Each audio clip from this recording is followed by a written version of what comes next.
Aku nak tunjuk sikit. Okay, kereta ni aku dah delete ABS dia problem. Okay, tak apa, yang ni kita tak nak cerita.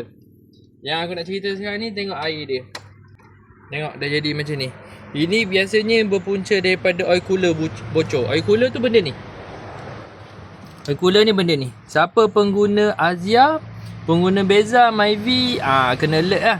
Yang model-model baru untuk Pro 2 ni, benda ni kena tukar. Okay, tu satu.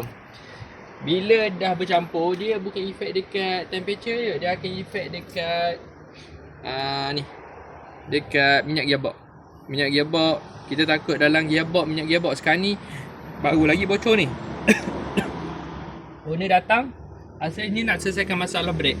Tapi bila dah sampai dekat kita orang ni, kita orang dah selesai masalah brake, kita orang test. Tapi kereta dia ni kipas lambat berhenti. Maksudnya gearbox semua okey, bawa semua okey.